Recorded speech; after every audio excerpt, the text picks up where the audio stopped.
Hello and welcome to Big Picture. I am Vishal Dahiya, and today we will talk about the strategic importance of Indo-Pacific region. Now, the External Affairs Minister S. Jaishankar, who is on a two-day visit to Russia, has said that Indo-Pacific is one of the new concepts and approaches thrown up by the changing world. With various countries and international forums using the term Indo-Pacific in their official statements, this term is gaining currency in the recent times. India, France and Australia have held 1.5 dialogue to identify security challenges and sustainability issues in the Indo-Pacific region. Safeguarding freedom of navigation and keeping Indo-Pacific stable was a crucial item on the agenda during Prime Minister Narendra Modi and French President Emmanuel Macron's annual summit last week in Paris. So what is the strategic importance of Indo-Pacific region, and what are the policies adopted by various stakeholders in this region? For more on this, we're joined by a distinguished panel of guests today. Let me start by introducing these guests to you, beginning with the former diplomat Shilkant Sharma, who's here with us. We also have with us Mr. Alok Bansal, the Director of India Foundation, and Abhijit Singh, the Head of Maritime Policy Initiative, ORF. We're also joined by Dr. Sriram Chalia, the Foreign Affairs expert from Jindal University. Let me begin with you, Abhijit, and let's start by putting things in perspective here for our viewers. This term, Indo-Pacific, has been used quite a number of times. Let's start by understanding what exactly do we mean when we say Indo-Pacific, and how strategically important is Indo-Pacific for India and for other stakeholders as well. The Indo-Pacific is a concept that is more than recent. It was about a decade ago that we started talking about the Indo-Pacific, but its rise has been quite significant. And one of the reasons why that is so is because after a very long time, there is an understanding that the Indian Ocean and the Pacific are a linked strategic theater. So what it does is that it brings two seemingly diverse theaters together, and it gives it a unified strategic understanding or a unified strategic heft. That said, I think it's important to point out that that the Indo-Pacific is interpreted differently by different stakeholders. I think the way India looks at it is that it is an inclusive space, and that stakeholdership and common responsibility, common interests are important. And that's one of the most important things about the Indo-Pacific, is that it recognizes the strategic interconnections, common challenges and opportunities between the Indian Ocean and the Pacific, and that's what India is continuously emphasizing. The other way of looking at it is the US version, which is really the free and open Indo-Pacific. That concept is a bit different from the Indo-Pacific in that this highlights the importance of rules in the region. So the US says that if you don't abide by a certain rules-based order, if there are no accepted norms of conduct, then this is not the Indo-Pacific. This is a version that many countries do not really subscribe to. And then I would say that a third way of looking at it, and this is also important, is the ASEAN way of looking at it, in which ASEAN says that, well, let's make this a bit of a consociational model in which we don't just bring in China for the sake of giving it some stakeholdership, but also look at ways in which we can practically cooperate with China, which actually detracts a bit from the rules-based order that India and the US talk about. Okay. So I would say that India is in the middle. To the left of India is ASEAN. To the right of India is the US, and we are constantly looking for ways in which we can balance these three narratives. And that is why the engagement with countries like Australia, France, and Japan is also there. Mr. Sharma, from your perspective, and since you have dealt with some of the stakeholders here up close and personal during your stint with the Foreign Ministry, how do you see specifically that ASEAN perspective, as Abhijit was pointing out, and the US perspective as well, vis-a-vis the Indian perspective on Indo-Pacific? India has emphasized ASEAN centralism in this whole concept of security in the Indo-Pacific. And the earlier term used to be Asia-Pacific, from which they used to exclude India. It was a Cold War time. But ASEAN remains central, at least Indian perspective. And I think Prime Minister Modi's Shangri-La statement a year back, where he spoke about shared future, Indo-Pacific as a shared future. It is a very comprehensive and very careful statement of India's approach to the whole thing. And he talks about, like the Americans consider Indo-Pacific as Indian Ocean and the Pacific Ocean, but they stop with the Indian shores, Bay of Bengal. Whereas Modi ji in his statement in Singapore mentioned from East Africa. So his concept of Indo-Pacific is from the shores of Africa to the shores of America in the Pacific. So that's a little larger. And then his approach, and I think as what you're quoting Jaishankar's statement, these transformations which have come about, one of the major transformations is this shifting of the center of gravity to the Asia. And how does that take place? It takes place through maritime routes. So this Indian Ocean and Pacific, they provide the sea lanes and they provide the, you can get figures, but majority of the world trade passes through these oceans. So security and peace and law-abiding nature of the countries around it is crucial. So India also subscribes to it, but it doesn't harp on it in a kind of a drum-beating manner. But we subscribe to this because it is very vital for us that these sea lanes are communications and not are nobody's property. So in that we share the perspective. ASEAN has always been very cagey. There is an ASEAN treaty which started in 2001. They are thinking of something else. So they always think of cooperating. And besides that, China has now 2 or 3 members in ASEAN who speak China's language. So ASEAN solidarity to that extent is a bit eroded and the Chinese, they don't allow any positions which are anti-China. Okay. So this is the transformation which has come about. The world has changed.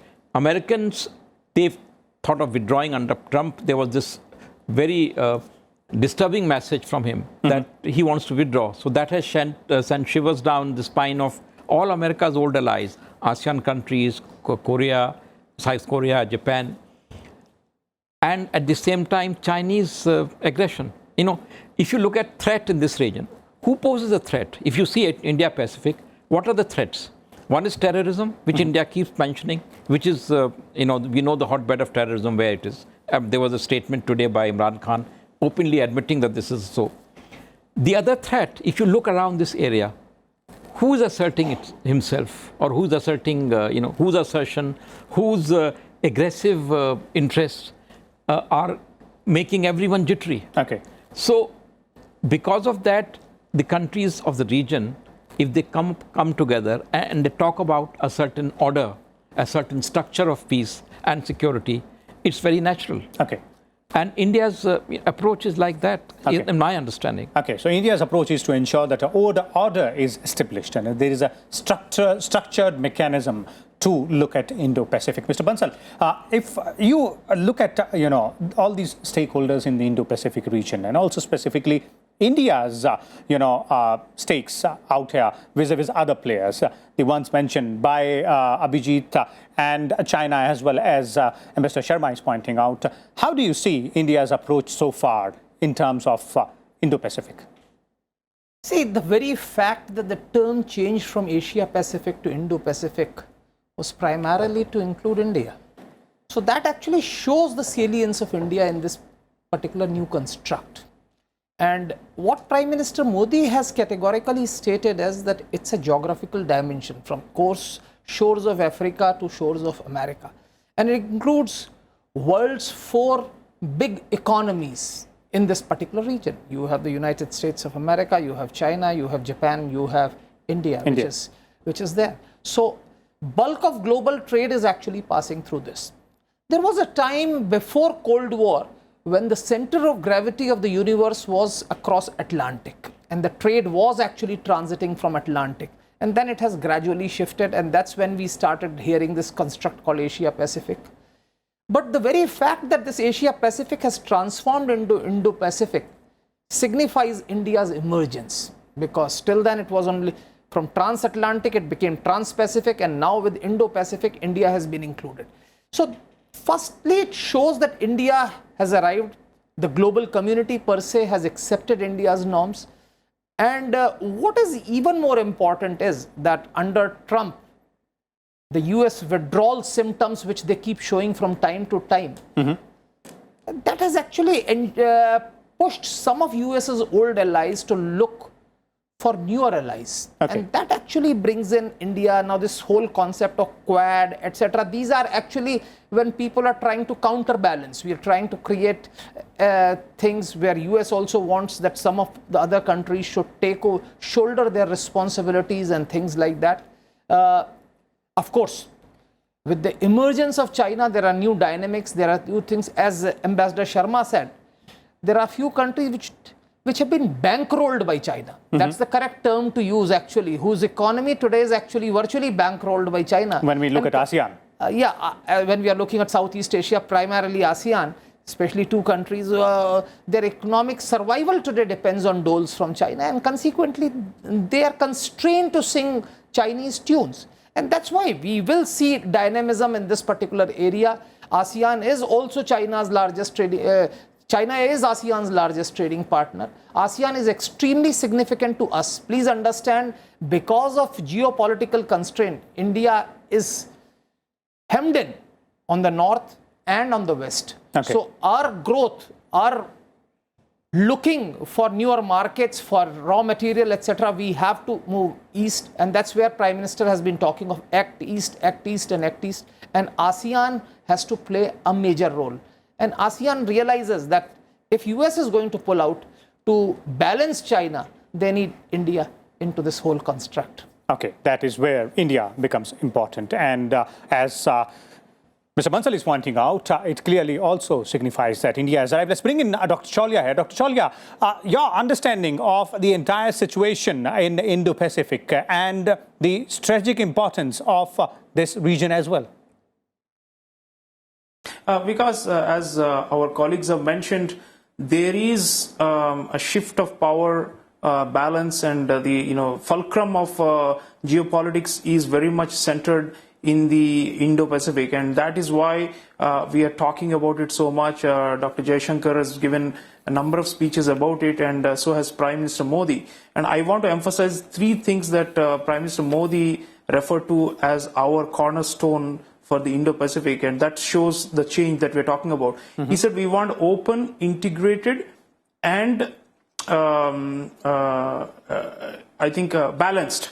Open, integrated, and balanced. So what he means by these three, in a nutshell, they convey our entire philosophy towards this region. When we say open, we don't want a hegemony of any player. The PLA Navy of the Chinese have been, trying to push the boundaries and to basically expel the United States, which used to be the predominant power in this region, and to establish a kind of a informal, domination of this region, especially in the South China Sea, but even towards the Indian Ocean, which are all part of the Indo-Pacific. Then second, when we say integrated, especially we mean ASEAN integration.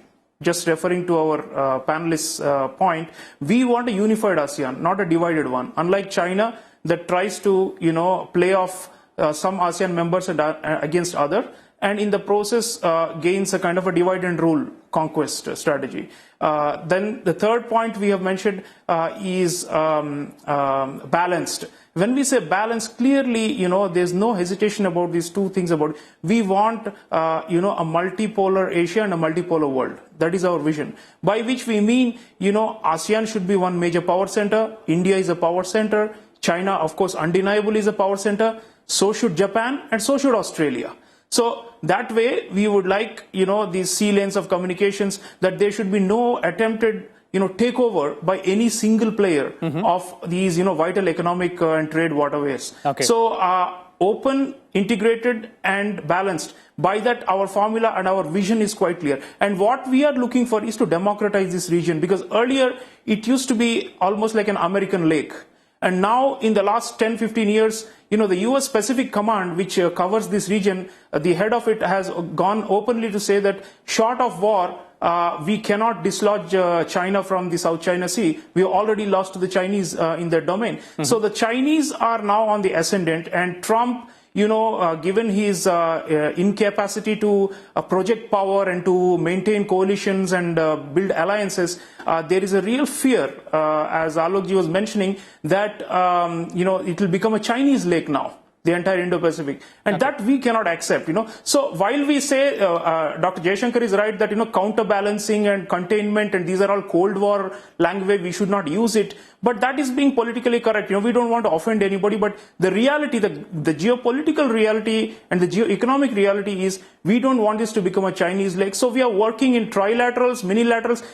You mentioned India, Australia, France, because there's also India, Australia, Indonesia. Indonesia is a very central player of ASEAN. We've got a very strong, Prime Minister Modi has built a fantastic strategic, global strategic partnership with Japan. We're trying to doing the same with South Korea and with some of the other ASEAN countries like Vietnam that are critical. So if you look at that, our goal is quite clear, encapsulated by that phrase, open, integrated and balanced. And if we actually achieve that, I think our power projection as well as our influence in the region will spread. Okay, open, integrated and balanced. That the approach is, Abhijit. But one important aspect, and since all of you are putting that in place, is the key area, the key subject here is trade, economy.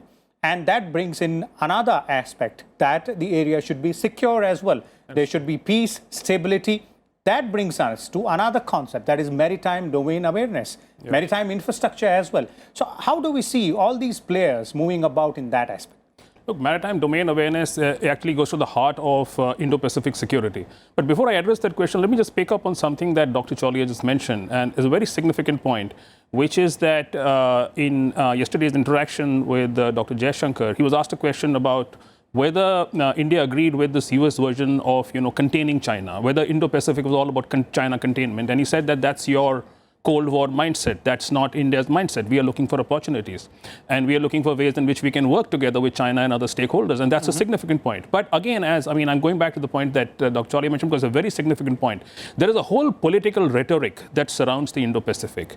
And that rhetoric essentially tends to portray the Indo-Pacific as a whole arc of prosperity, which is that all of us can just come together and work. And but unfortunately, what happens is that the whole political focus detracts from the real strategic operational issues, and it tries to avoid the really important China question. China is a threat to the Asia-Pacific countries. It's widely acknowledged, but China is increasingly a threat to Indian interests in the Indian Ocean. For instance, we at the ORF have done some work on how China is spreading its tentacles in the Bay of Bengal. And if you look at just recent developments, apart from Hambantota, what's happened there in Colombo, and also the fact that they have some significant stakes in Bangladesh, the fact that the Chinese are now supplying military equipment to a lot of these countries, submarines to Bangladesh, submarines to Thailand, not one, not two, but eventually they'll have 3 submarines there, equipment to Myanmar, and eventually and a frigate to Sri Lanka. So China is in some ways colonizing the space, and therefore the element of China balance must be a part of the Indo-Pacific. Second, and the more significant point is that a lot of our staple partners, the US, Australia, Japan, possibly even Indonesia, actually look at the Indo-Pacific as Asia-Pacific plus India. It is embedding India into the strategic dynamic of the Asia-Pacific. India is a bit of an outlier in the sense we say that this is about Indian Ocean and the entire Pacific being one combined theater. One particular combined entity. And we emphasize, as you said, maritime domain awareness in the Indian Ocean region. A lot of these states actually are more interested in India being part of the maritime domain awareness structures in the Asia-Pacific. So we should play a keen part in the South China Sea. We should be present in the East China Sea.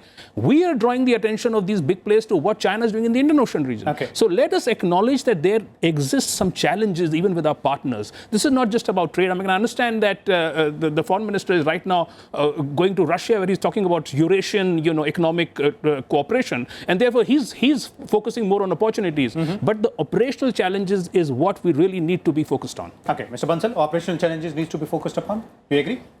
There are issues. I somehow don't always agree that anything is against China or something. And I have always seen China as a challenge rather than as a threat or something like that. And to that extent, I feel we have been hedging our bets. And that's the right strategy to my mind. And I think External Affairs Minister's statement that this is not against China and we are not into that Cold War dynamics which looks at that sort of a thing. Because to my mind, at one stage, we are looking at Eurasian collaboration. We are part of BRICS. We are part of RICA, Russia, India, China. We are also part of a large number of organizations where India and China come together. Also, on many of the economic issues, the interest of India-China actually converge. Okay. Like globalization, climate change also. Now that President Trump has actually taken a solitary route outside the accepted norms that were accepted, I think we are on the same page on many of these issues. And well, China does pose a challenge. Its engagement is increasing, but Chinese way of functioning does create a concern. In fact, we had a Chinese delegation very recently, and I said, if you are actually, it's a peaceful rise of China, you need to pontificate as to why is it that your rise is creating concerns in countries all over. And my rationale to them, of course, which I gave a hypothesis to them, and they said, we'll think it over, is that since there is no transparency, people are concerned. See, because in any other country, you know what is going to happen because it's a transparent process. In your country, one doesn't know what's going to happen because the politics of China is so complex, so opaque, that one doesn't know what's going to happen. And your recent history is also an example of it, because in your China, you had let 100 flowers bloom followed by a cultural revolution. So you are known to take swing from one extreme to another extreme. So that is where the countries which are surrounding and which are impacted by you are concerned, because the way they are going about, as Abhijit said about colonization, there are serious concerns because there are cultural issues, there are rising debt, and a lot of these countries have got hugely indebted. Because even in Hambantota, the population is very, very unhappy, please remember. So this Chinese ingress into Myanmar also is causing concerns. Mr. Sharma? When you look at international order, this liberal order which has been there for the last 75 years, and you look at which country is the biggest beneficiary of this order, and the name comes, there is no no-brainer, it's China, which has benefited the maximum by trade, by investment. China's rise is actually through this liberal order. And now that liberal order is transforming itself. They are looking at differently. And the Americans, who were the leader of that liberal order, they are now trying to see things differently.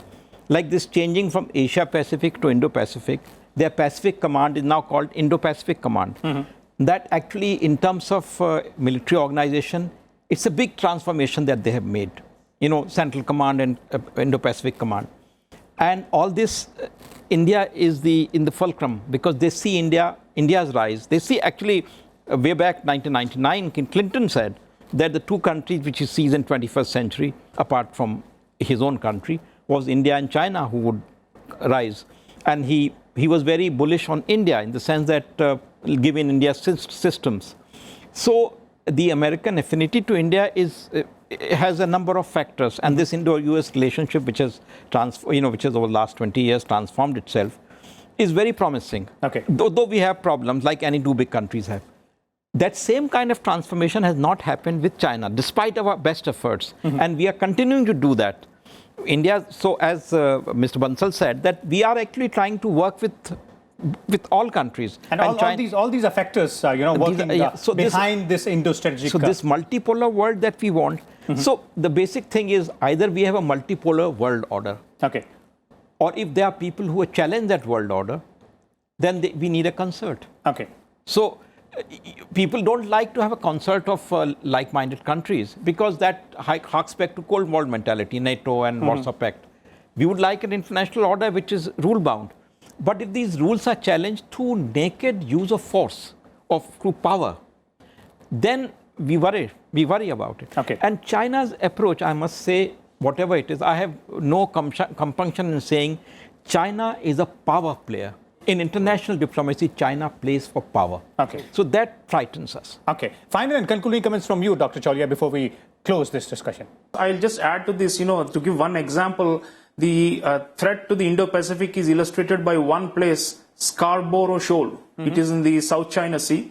About 6-7 years ago, the Chinese basically took it over and barricaded it and prevented the Philippines, which had a claim over it, from even accessing it. And initially the United States, tried to challenge this and, sent out some demarches and all that. And ultimately the Chinese did not budge. And to this day, the Scarborough Shoal is under their control. So what I'm saying is, there is this hegemonic threat, and India is expected by the smaller countries in this region to step up to the plate and to help them to widen their options, both economically and militarily. So a lot depends on our defense and our naval capabilities. Ultimately, if we have a strong naval capabilities, we will become a bigger player. Already in trade and commerce, we seem to be, making headway, but minilateral diplomacy plus a blue water navy plus trade and commerce and entering into deeper economic integration through free trade agreements, if we are able to put all these pieces together, we will have our dream of this Prime Minister's dream of a open, integrated and balanced Indo-Pacific come true. Okay, clearly. So these aspects out there, and final words from you, Mr. Bansal, as well as Dr. Chaulia is pointing out that, multilateral diplomacy, as well as blue water navy, and then engaging these stakeholders in trade and commerce as well, all these activities put together will, ensure that India's arrival is finally complete. I have always believed that navy and diplomacy are the two tools for furthering any country's stature in the Committee of Nations, because these are the two tools which actually allow you to influence events far away from your borders. And as far as Indo-Pacific is concerned, we need to strengthen these two arms, and I think we have done fairly well. And that's one of the reasons why other countries in the region are actually looking up to India to rise and balance China. Okay, Mr. Sharma? No, I just wanted to mention Prime Minister's favorite aphorism, Sagar, security and growth in the region. And from there, the Sagar Mala and all. So that, I think, is India's quintessence. Okay. Okay, so there it is, Sagar, that is security and growth in the region to be done through open, integrated and balanced approach. As our panelists are pointing out, various aspects of the strategic importance of Indo-Pacific region and the policies adopted by all the stakeholders, including India. We'll come back again tomorrow with a different topic and different set of guests. Till then, keep watching Rajya Sabha Television.